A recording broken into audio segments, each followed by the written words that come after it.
So this is going to be episode 14 of How They Got Me Fucked Up. I'm going to do this episode based off the book that I just finished up called The Confessions of an Economic Hitman by John Perkins.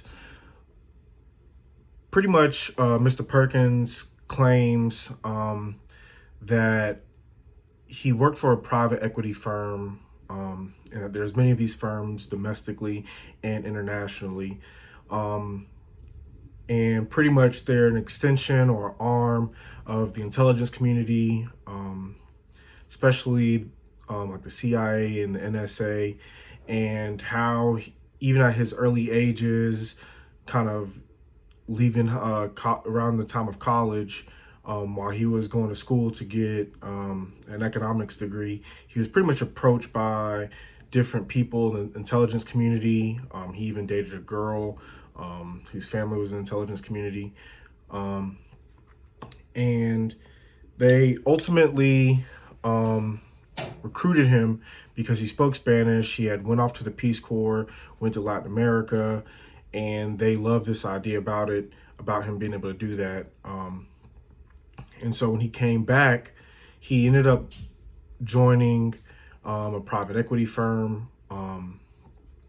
And the whole objective was to go internationally, to go to these different countries, places in Africa, the Middle East, Latin America, Asia, and pretty much befriend the governmental administration of said country, and to pretty much use ways of propaganda or tactics to pretty much sink these countries into debt.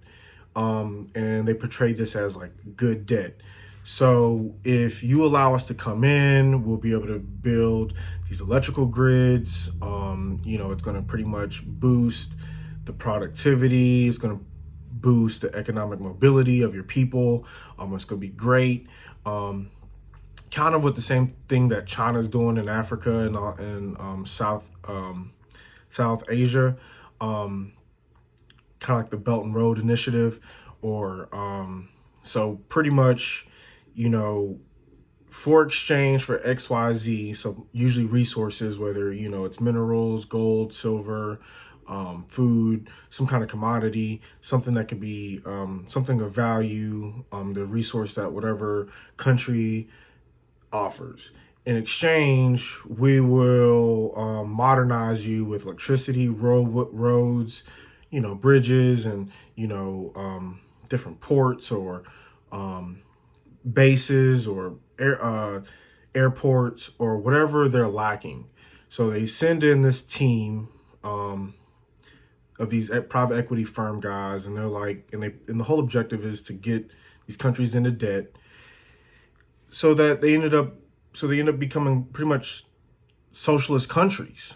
Even if the formal economic program of that country might not be socialist, the objective is to get these countries into so much debt, relying on the IMF or the Federal Reserve, as we can see from the other book, The Creatures of Jekyll Island.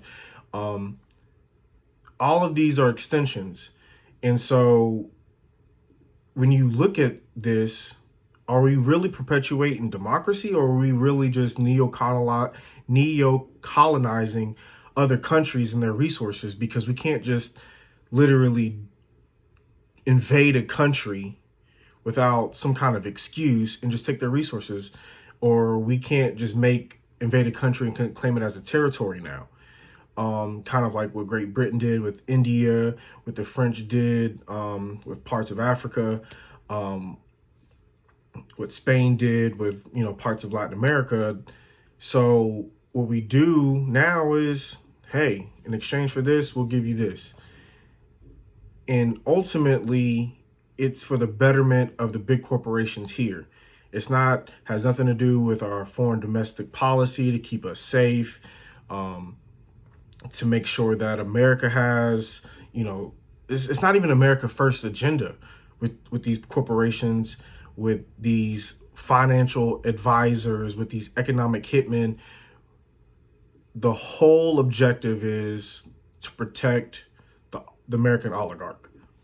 And we can't sit here in front and say that that's capitalism. We can't sit here in front and say that that's what the free market allows, because it's not true.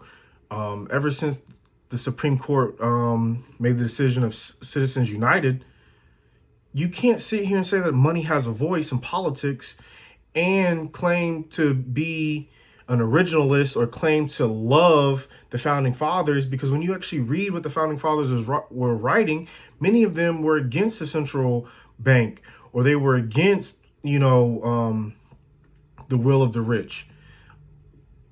And we see that America is socially becoming more and more part of this Fabian socialist society. And we can't sit here and say that we're a republic or that we're democracy or we're spreading democracy, when ultimately the objective is to, from what I'm gathering, is to pretty much beat us into submission until the point where America is resembling Mao Zedong's Cultural Revolution. And the whole point of that is to oppress, suppress the voice, to rewrite the Constitution in such a way that we don't have any rights anymore. And almost being honest, what rights do we really have today that coincide with the Constitution? And can we even uphold those in courts these days? Without them using different language as sovereign immunity or finding whatever reason to dismiss cases based on whatever, our God-given rights are. And so we see that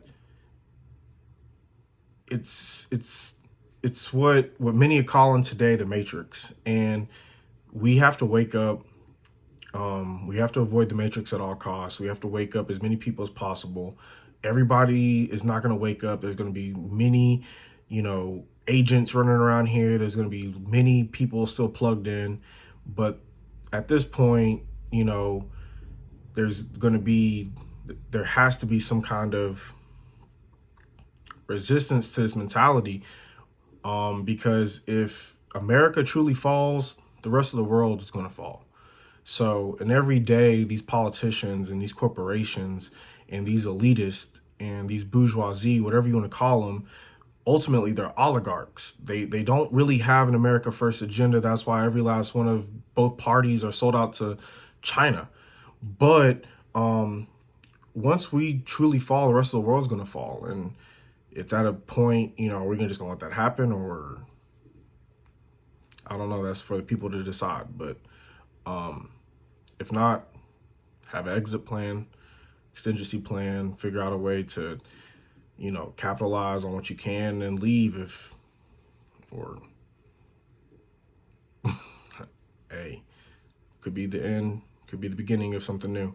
Y'all decide. But how they got me fucked up, please read The Creatures of Jekyll Island, a second look at the Federal Reserve, and definitely look at The Confessions of Economic Hitman by John Perkins. All right, appreciate it. Like, subscribe, share.